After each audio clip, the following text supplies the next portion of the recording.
हाँ जी जॉली जी, सॉरी वो बेटी की शादी है ना, तो सारे काम मेरे सर पे आ गए हैं। नहीं कोई बात नहीं। Sorry to keep you waiting. हाँ जी जॉली जी शुरू करो। फहीम साहब, इकबाल एनकाउंटर के बारे में आपको जो कुछ भी पता है सब कुछ खुल के जज साहब को बताइए। जनाब, मेरा नाम फहीम भट्ट है। मैं कश्मीर पुलिस में हेड कांस्टेबल था, क्राइम ब्रांच में। जनाब ये हाँ जी साहब, मैं हिदायत बेग, थाना शालीमार श्रीनगर से आया हूँ। मेरे पास जगदीश्वर मिश्रा और जॉली और फहीम भट्ट के खिलाफ अरेस्ट वारंट है। वकील साहब पे ये इल्ज़ाम है कि उन्होंने फहीम भट्ट को हिरासत से भगाया। अरे वकील साहब, अब श्रीनगर में क्या करा है यार? यार मतलब हद ही है आजकल वकीलों की। हाँ जी माथुर साहब।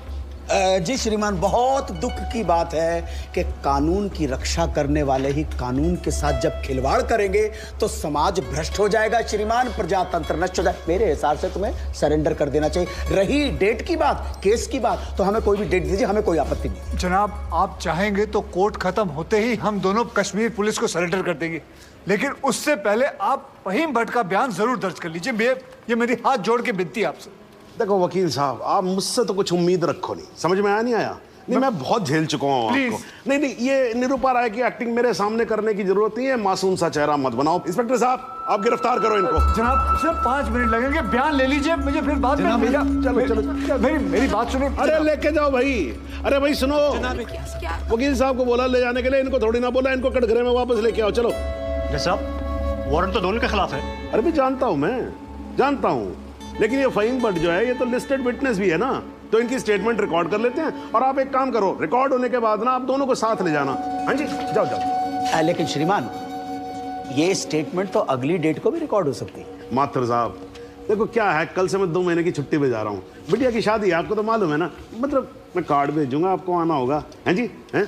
तो मैं क्या सोच रहा था कि सारे पेंडिंग केसेस खत्म करके जाऊंगा, इसीलिए 6 बजे के बाद भी देखो कोर्ट चालू है मेरी। लेकिन श्रीमान, एक आदमी जो पुलिस कस्टडी से भागा हुआ है उसकी स्टेटमेंट कैसे रिकॉर्ड हो सकती है? इस विटनेस की कोई क्रेडिबिलिटी नहीं। नहीं क्या है माथुर साहब, 2 मिनट की बात जी। हाँ जी, रिकॉर्ड हो जाएगा स्टेटमेंट, उसके बाद हम आपके यहाँ कौन हैं जी। माफ कीजिएगा, ये ठीक नहीं हो रहा सर, आप गलत कर रहे हैं सर। मैं गलत नहीं कर रहा हूँ, जज को मत बताओ आप, उसी के कोर्ट में कि वो गलत कर रहा है। ये मत करो आप। देखिए मैं खुल के बोल रहा हूँ सर, सॉरी क्षमा चाह, लेकिन आप गलत कर रहे हैं सर। आपके दिल्ली के किस्से मैंने सुने हुए। हाँ, आप किसी की चलने ही नहीं देते थे, जो मन में आता था वो करते थे, उद्दंड आदमी की तरह बिहेव करते थे सर। कुर्सी पे बैठ के आप तुगलक ना समझिए, ये दिल्ली नहीं अवध है। क्या बोल रहे हो आप मुझे? तुगलक बोल रहे हो आप मुझे? मतलब सन की समझ के रखा हुआ है। माथुर साहब, अगर हार्ट का मरीज नहीं होता ना मैं, तो आपको बताता इस कुर्सी पे बैठ के कि असली तुगलक होता क्या है। एक मिनट सर। नहीं, आप एक बार बैठ कर देखो इस कुर्सी के ऊपर, ना बाईपास सर्जरी हो जाए, मेरा नाम बदल देना आप। हाँ जी, ये सब मत करो, आप बैठो, कार्रवाई शुरू करते हैं। हाँ जी। नहीं सर ये नहीं होने दूंगा मैं। क्या होने नहीं दोगे मतलब क्या है? सर ये आपत्तिजनक बात है सर, ये इसमें कोई आपत्ति नहीं है। आप जो हो रहा है होने दो, मैं बैठा हूं, मैं कर रहा हूं ना सब, मुझे गलत मत साबित करो। सर अगर आपने जबरदस्ती की तो मैं यहीं पर अदालत में धरने पे बैठा हूं। क्या धरने पे बैठ गया मैं? अरे क्या लीजिए। अरे क्या कमाल कर रहे हो आप सच में बैठ के क्या बच्चों वाली बात कर रहे हो? खड़े हो जाओ। बिल्कुल यहीं बैठा रहूंगा। अरे मत बैठो भाई, वहां पर पोछा भी ढंग से नहीं लगाते हैं लोग कोर्ट के अंदर। प्लीज खड़े हो जाओ माथुर साहब, प्लीज खड़े हो जाओ। मैं धरने पे बैठा हूं, धरने पे बैठा रहूंगा। यहाँ मीडिया देख रहा है, आपको कोई फर्क नहीं पड़ता है क्या? अरे तो सर मीडिया भी तो देखे ना कि बाहर के जज आकर कैसे अपने ईगो को सेटिस्फाई करने के लिए कोर्ट को अपना घर समझ लेते हैं। मैं यहीं पे बैठा हूं और बैठा रहूंगा। इनको जो लिखना है लिखो। मतलब आप नहीं उठोगे ना तो बैठे रहो, और आप ही क्यों बैठोगे भाई? मैं भी बैठूंगा आपके साथ साथ वहां पर, भाई पता लगे सबको कि वकील ससुरे क्या क्या करते हैं कोर्ट में। तू वहीं पर। हाँ जी मैडम जी, जरा हटो, आप पकड़ो कुर्सी को, पकड़ो। हाँ जी,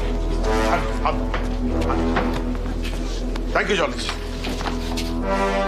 हाँ जी माथुर साहब, अब तो आप बैठो और बैठेंगे हम, और आज देख लें इसमें कितना है दम। ठीक है ना?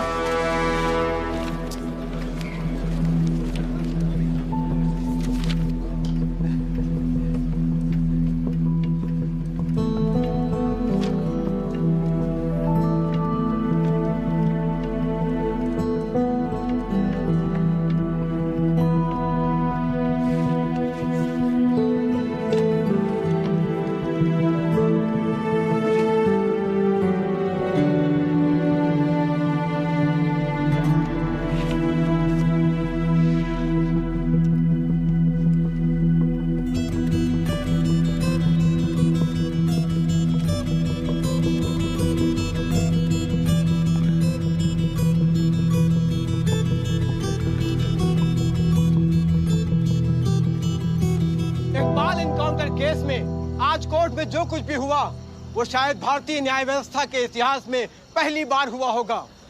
एक विटनेस की हाजिरी कराए जाने को लेकर डिफेंस लॉयर प्रमोद माथुर और जज सुंदरलाल त्रिपाठी के बीच तीखी नोकझोंक हुई और वो दोनों एक दूसरे के खिलाफ कोर्ट रूम में ही धरने पर बैठ गए। और अब देखना यह है कि ये दोनों इस तरह कब तक धरने पर बैठे रहते हैं। सर, माथुर साहब का जवाब नहीं है सर। पिछले 5 घंटे से धरना देकर बैठे हुए हैं। अब कमाल की बात यह है सर, फहीम भट्ट का बयान तक रिकॉर्ड होने नहीं दिया। अब तो जज साहब को आगे की डेट देनी ही पड़ेगी, फिर तो जॉली वकील भी नहीं रहेगा।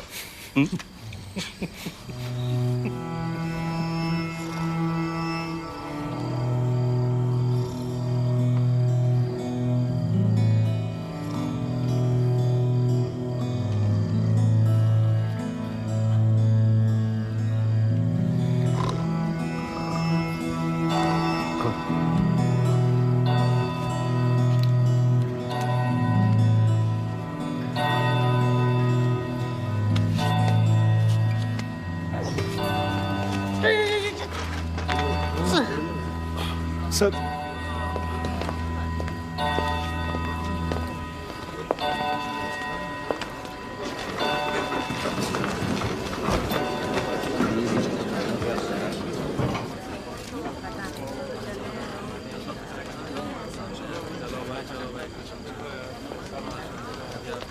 चलो वकील साहब, कश्मीर चलें।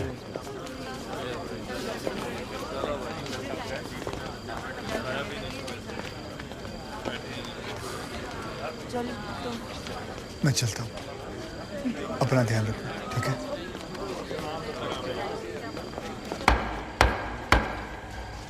The court resumes. आप सब लोग बैठ जाइए और भाई जरा कोर्ट में शांति बना के रखिएगा। श्रीमान, इट इज मिडनाइट 12। आप हमें अगली कोई भी डेट दें। तो माथुर साहब, आपकी पिछली डेट क्या थी? 13 अगस्त, हैं जी? अब हो गई 14 अगस्त। तो आपकी अगली डेट है 14 अगस्त 12:05 AM। श्रीमान, आधी रात बीत चुकी है, प्रोसीडिंग में तो सवेरा हो जाएगा। आजकल तो सुप्रीम कोर्ट भी भाई 3-3, 4-4 बजे तक काम करता है। थोड़ा हम भी सीख लेंगे तो क्या फर्क पड़ जाएगा, हैं जी? Please sir. नहीं, देखिए माथुर साहब, आपको धरना देना था, आपने धरना दिया, मैंने कुछ नहीं बोला, है जी? अब आपको वॉकआउट करना है तो आप वॉकआउट कर सकते हो, लेकिन आज ही की रात फहीम भट्ट की स्टेटमेंट यहां रिकॉर्ड होगी, है जी? जॉली जी, स्टेटमेंट रिकॉर्ड करवाइए। जी, फहीम।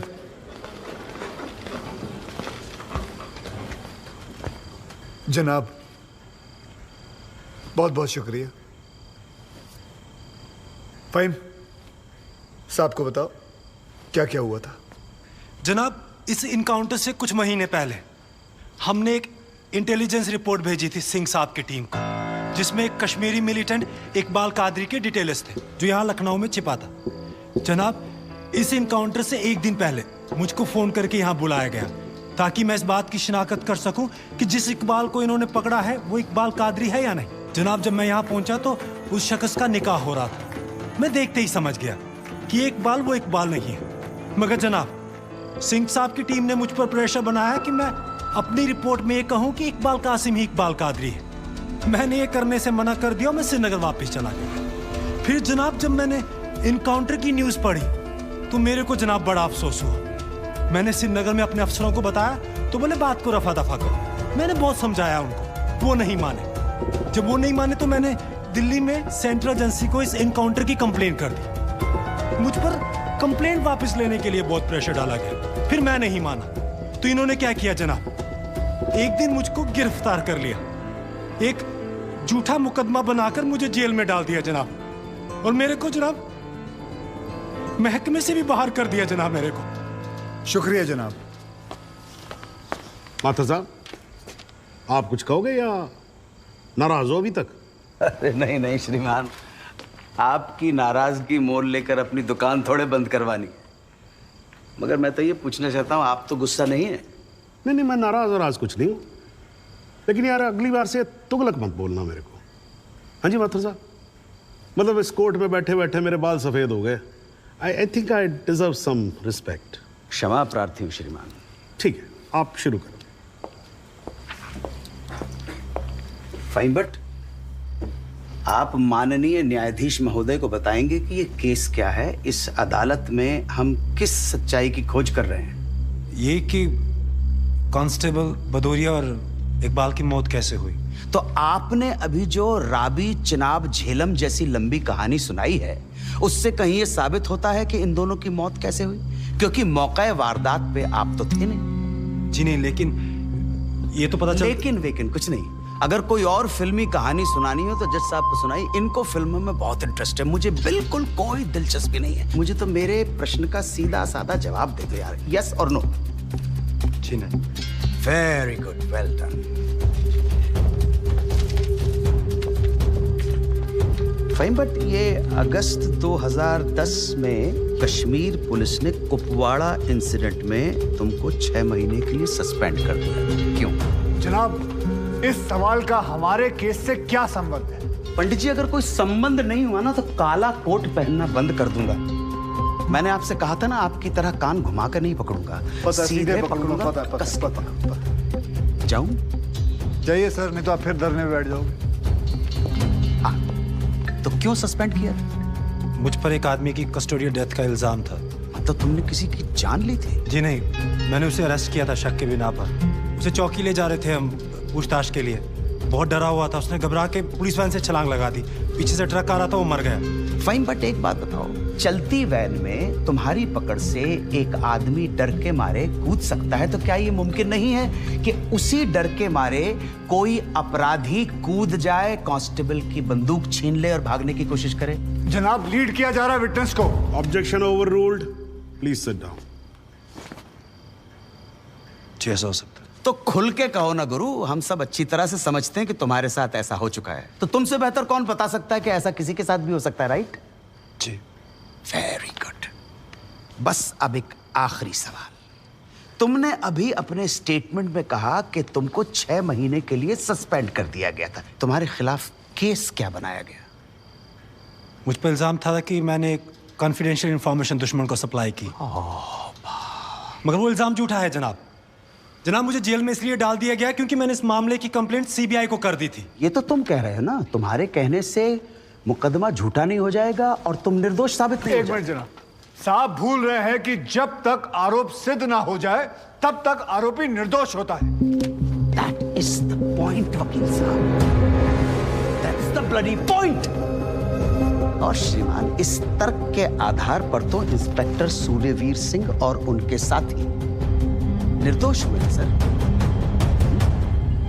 लेकिन 2 मिनट के लिए श्रीमान, ये अखबार पढ़िए, टीवी खोल के देखिए, सारा मीडिया, सारा समाज, सारा देश इंस्पेक्टर सूर्यवीर सिंह और उनके साथियों को दोषी डिक्लेयर कर चुका है। His reputation, his career, his future is finished. अजब जलवा है हुजूर आपकी अदालत का, जहां एक आदमी जिस पे देशद्रोह का इल्जाम है, वो उस आदमी पर इल्जाम लगा रहा है जिसने मातृभूमि की सुरक्षा की शपथ उठाई।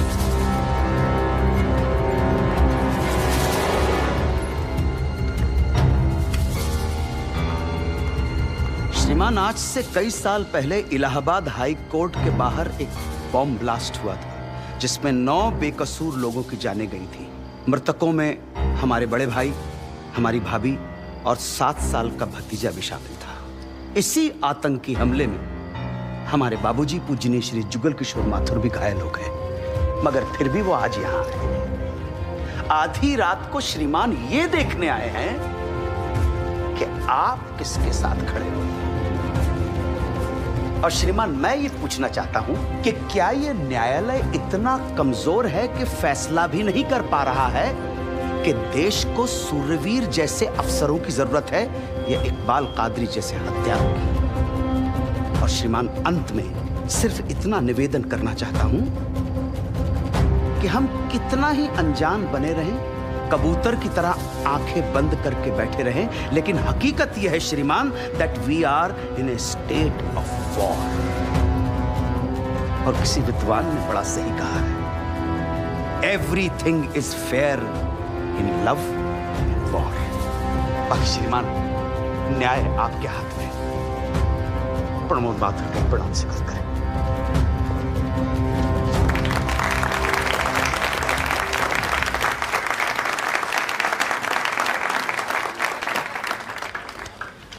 हाँ जी जॉली जी, योर टर्न। जी सबसे पहले तो मैं सिंह साहब से कुछ सवालात करना चाहूंगा। सिंह साहब, आप विटनेस बॉक्स में आइए।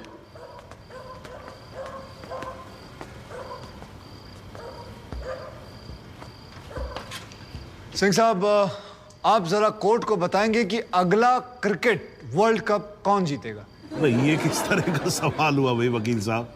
है ठीक है, जज साहब कुछ और पूछ लेते। अच्छा सिंह साहब, क्या आप कोर्ट को बता सकते हैं कि अगले इलेक्शन में आम आदमी पार्टी को कितनी सीट्स मिलेंगी? दिमाग खराब, पगला गया क्या? तो गोली और खाएगा? मैं वैसे तो अहिंसावादी इंसान हूँ सिंह साहब, लेकिन एक बार ना लॉ कॉलेज में एक 6 फुटे 8 इंच के लौंडे ने मुझसे बदतमीजी से बात की थी। माँ कसम, यहाँ कान के नीचे घुसड़ मारा था, उठा नहीं 22 दिन तक बिस्तर से। अगर यकीन ना हो ना तो माथुर साहब से पूछ। नहीं वकील साहब, देखो देखो यार, आराम से, कोर्ट है, सवाल करो, बवाल क्यों कर रहे हो यहाँ पर? हाँ सरकार, ये मुझे पागल कह रहा है, बदतमीजी से बात कर रहा है। सिंह साहब, क्यों कर रहे हो आप बदतमीजी से बात? छोड़ दो ना, जाने दो, आराम से कंटिन्यू प्लीज। चलो एक और बार ट्राई करते हैं सिंह साहब। क्या आप बता सकते हैं कि सलमान खान की शादी कब होगी? अरे वकील साहब, क्या बातें कर रहे हो? इंस्पेक्टर हैं वो, जोशी थोड़ी ना है। अगर ये जोशी नहीं है तो फिर इन्हें कैसे पता था कि ठीक सुबह 6:45 पे इकबाल को पेशाब आएगा? कैसे पता था जब उनको पेशाब आएगा तो गाड़ी गोमती नदी का पुल क्रॉस कर रही होगी? इन्हें कैसे पता था कि इकबाल कांस्टेबल भदौरिया की रिवॉल्वर छीन कर भागने की कोशिश करेगा? शादी में तो थे नहीं, फिर पुल पर कैसे पहुंचे तुम? इधर मैं यहां खड़ा हूं, आप पुल पे पहुंचे कैसे? इत्तेफाक। लो जी, इत्तेफाक। ऊपर वाले के आशीर्वाद से सही समय पे सही जगह पहुंच गए। बाय गॉड, बड़े इत्तेफाक हैं आपकी स्टोरी में सिंह साहब। जनाब, मेरे पास ये इनके 25 एनकाउंटर का कच्चा चिट्ठा है। ऐसे इत्तेफाक कई बार हो चुके हैं इनकी जिंदगी में। अपराधी गोली चलाने वाला होता है कि पहुंच जाते हैं शक्तिमान बनकर, और सिर्फ लखनऊ में नहीं बल्कि दूसरे शहरों में भी। जनाब, इनके 25 एनकाउंटर में से 19 के खिलाफ मारे गए लोगों के परिवार वालों ने शिकायतें दर्ज की हुई हैं, लेकिन आज तक एक भी मामले में निष्पक्ष जांच नहीं की गई। एंटी करप्शन ब्यूरो की एक रिपोर्ट के मुताबिक इनकी 28 करोड़ की संपत्ति होने का शक है, लेकिन वो भी जांच भी नहीं पूरी कर पाए, पहले ही बंद कर दिया उन्होंने। और ऐसे आदमी को बचाने के लिए हमारे माथुर साहब यहां अपने बूढ़े बाप को व्हीलचेयर पर बिठाकर कोर्ट में लाते हैं। मुझे तो इन पर और इन जैसों पर तरस आता है। नमस्कार, बहुत बहुत धन्यवाद। आपकी वकालत को मेरा प्रणाम जी। श्रीमान, एक ईमानदार और बहादुर आदमी का कैरेक्टर असैसिनेशन हो रहा है और आप बैठे देख रहे हैं। बहादुर, ठेंगा बहादुर है ये। हथकड़ी में बंधे निहत्थे आदमी को पीठ पर गोली मारने वाला ये बहादुर। 35,000 तनख्वाह पाने वाला 28 करोड़ का मालिक ईमानदार। दीमक है जनाब, ये दीमक खोखला कर देगा सारे सिस्टम को और पता भी नहीं चलेगा। कुछ तो लिहाज करो मेरे माथुर साहब, कुछ तो लिहाज करो देश का।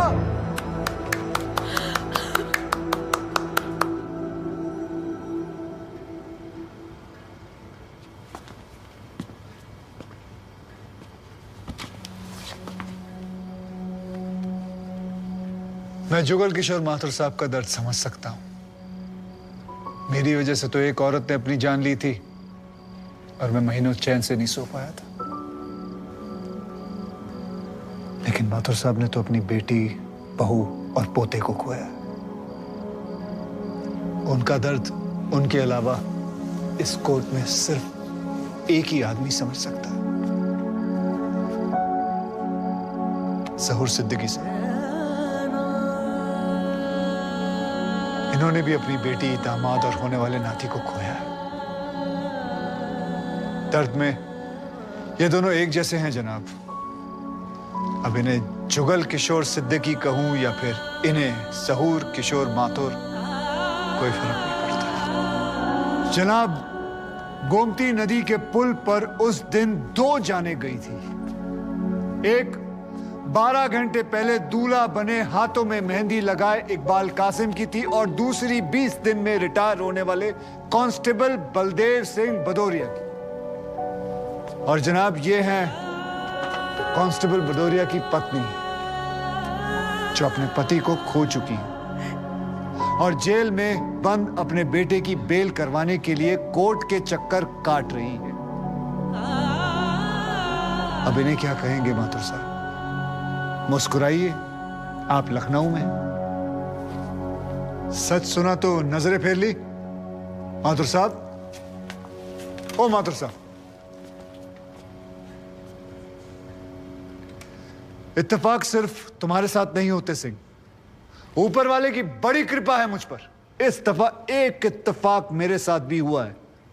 बाय गॉड, मजा आएगा। पंडित जी को लाइए, लाइए जल्दी।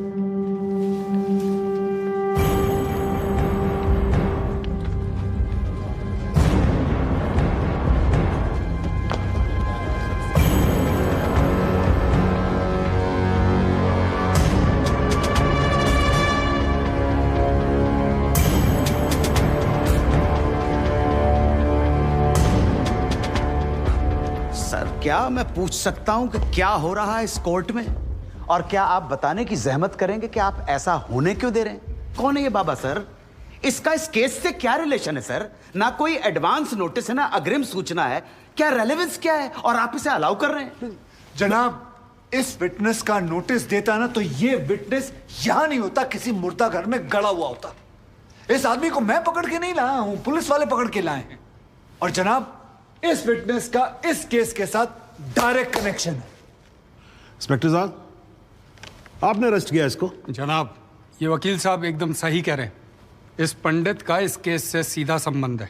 अगर संबंध नहीं हुआ ना, इंस्पेक्टर साहब, नौकरी खा जाऊंगा मैं आपकी। जानते हो ना ये बात? लेकिन जनाब, मैं बिल्कुल सही कह रहा हूं। ठीक है, मैं विटनेस को अलाउ करता हूं। No sir, I object sir, I object. Mathur साहब, मेरी बात सुन। देखो क्या है यार, 3 बजने वाले हैं, बाहर जाएंगे ना बस मिलेगी ना रिक्शा मिलने वाला है। 6 बजे तक तो वैसे ही बैठना हम लोगों को, तो तब तक करवा लेते हैं विटनेस। मतलब हो सकता है कि इसमें कुछ निकली है। हैं जी? चलिए जी, विटनेस बॉक्स में आ जाइए।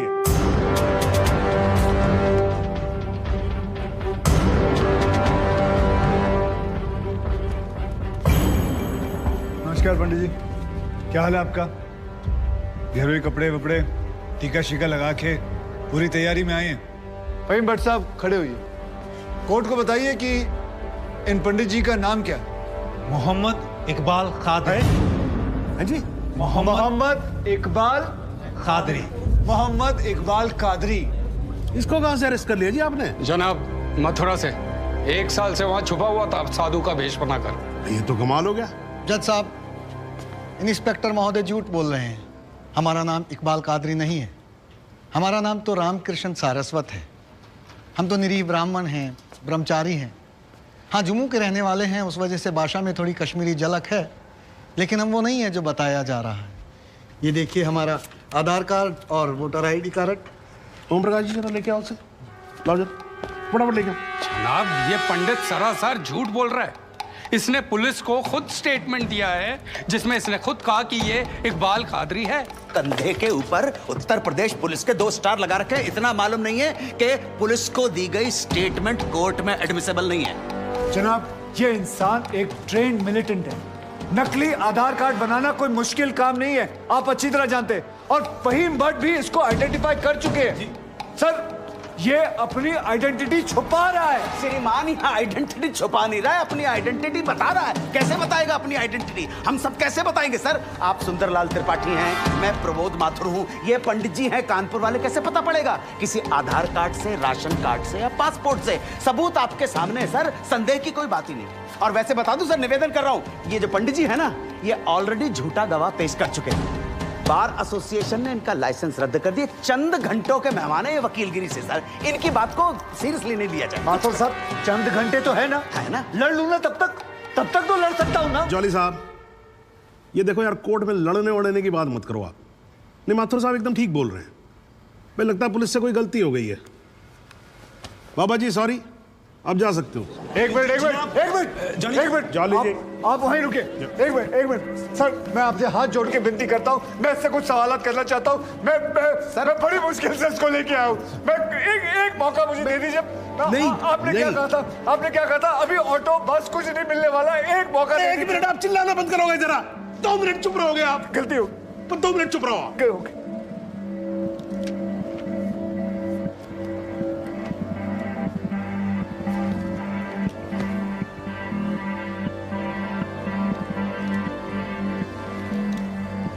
ठीक है, मैं विटनेस को अलाउ करता हूं। अरे सर, अब क्या सर? माथुर साहब, I think court has the right to decide. Okay जी, and court has decided. Please. Thank you.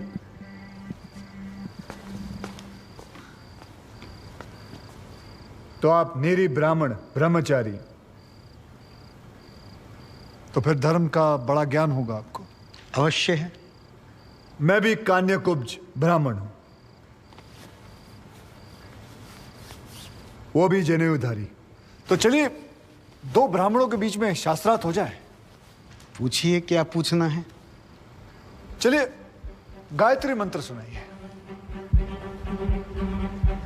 ओम भूर्भुवस्वः तत्सवितुर्वरेण्यं भर्गो देवस्य धीमहि धियो यो नः प्रचोदयात्। बहुत बढ़िया, पूरा नाम बताएं। रामकृष्ण प्रेमकृष्ण सारस्वत। धर्म हिंदू धर्म में कितने वेद हैं? 4।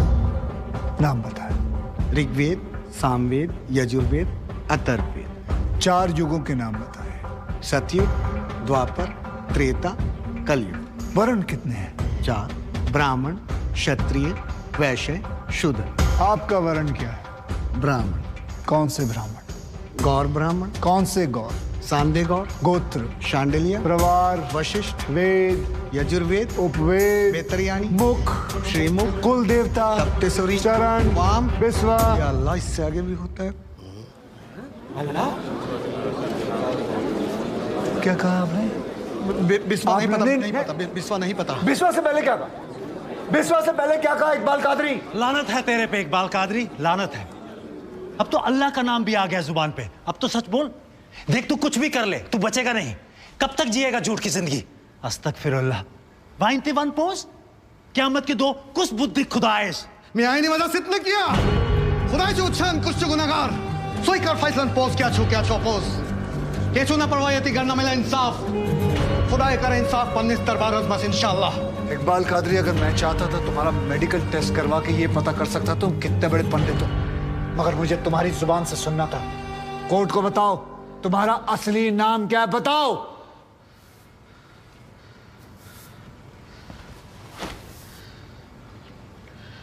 जज साहब, मेरा नाम मोहम्मद इकबाल कादरी है। मुझे सिंह साहब ने अरेस्ट किया था। मैं उनकी कस्टडी में था, लेकिन उन्होंने मुझे कोर्ट में पेश नहीं किया। मैं जानता था कि वो मेरा एनकाउंटर करने वाले हैं।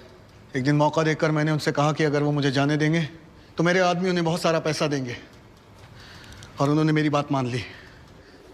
इसे लेके कहाँ जा रहे हैं? सिंह साहब ने आजाद कर दिया। जा रहा आजा। सिंह साहब को कितने पैसे दिए? 50 लाख, 25 लाख एडवांस और 25 एनकाउंटर के बाद। आई ऑब्जेक्ट श्रीमान।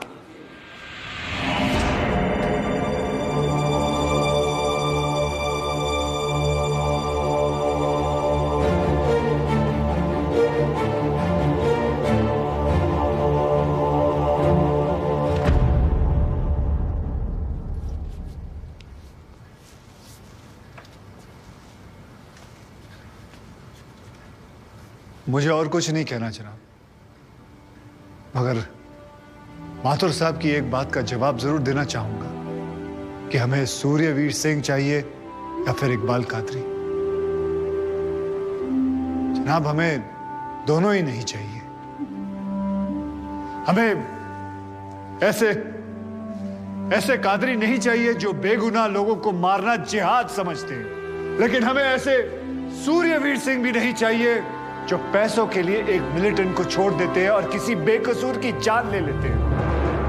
मैं हिम्मती बहादुर पुलिस वालों को सलाम ठोकता हूं, झुककर सजदा करता हूं, लेकिन जिसके हाथ किसी बेकसूर के खून से रंगे हों उसे मैं वही कहूंगा जो वो है, कातिल।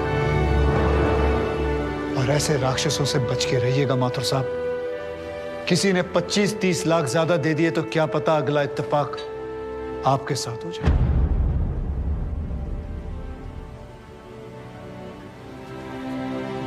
अंत में सिर्फ इतना ही कहना चाहूंगा कि इस दुनिया के सबसे बड़े जाहिल ने कहा था कि इश्क और जंग में सब कुछ जायज है, क्योंकि अगर ऐसा है तो फिर बॉर्डर पर सिपाहियों के सर काटने वाले भी जायज है और जवान लड़कियों पर एसिड फेंकने वाले आशिक भी, क्योंकि अगर ऐसा है तो फिर इकबाल कादरी भी जायज है और सूर्यवीर सिंह भी।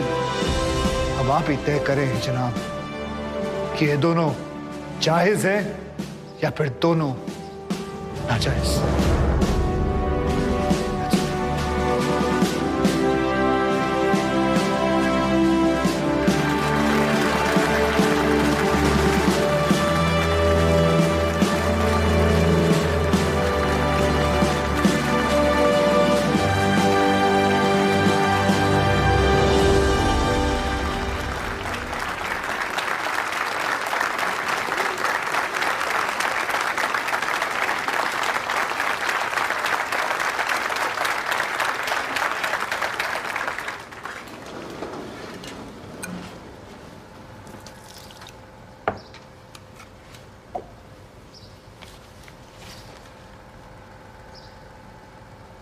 सालों में एक बार कभी कोई ऐसा केस आता है जब इस कुर्सी पे बैठने का अफसोस नहीं होता है। नहीं तो जी मैं तो रोज ही कोर्ट आता हूं, बैठा रहता हूं कोर्ट के अंदर, घड़ी की तरफ देखता रहता हूं कि कब 6 बजे और कब मैं उठ के घर चला जाऊं। क्या करें जी, न्यायपालिका की हालत ही कुछ ऐसी है। ये देखो जी, ये अंधेरे बदबूदार कमरे जिन्हें कोर्ट कहा जाता है, भाई साहब इसमें हम जैसे जजों का आने का मन नहीं करता। आम जनता की बात तो क्या करें। हाँ जी मात्र साहब ठीक बोल रहा हूं ना मैं? मतलब 3 करोड़ से ज्यादा केसेस पेंडिंग है इस देश के अंदर, और कुल मिलाकर जज कितने?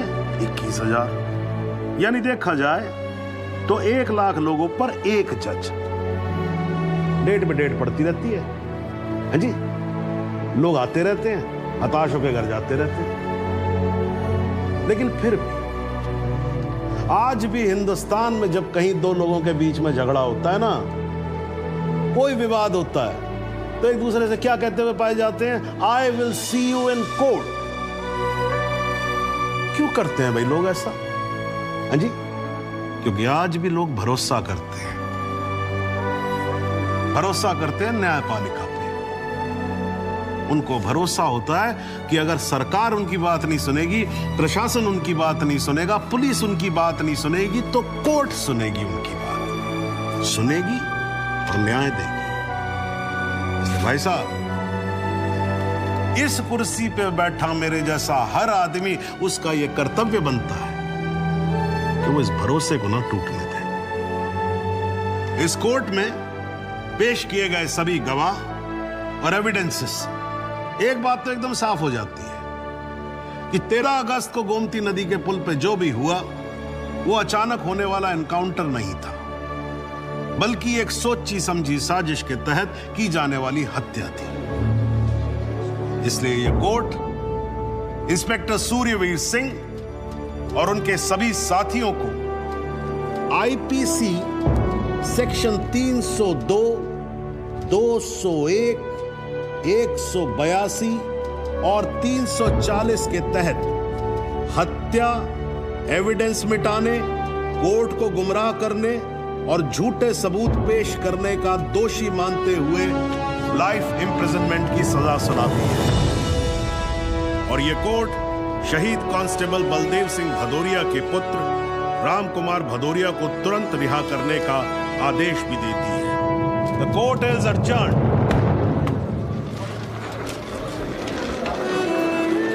बहुत बहुत धन्यवाद। थैंक यू थैंक जरूर सर। यू। जरा रास्ता दे दीजिए।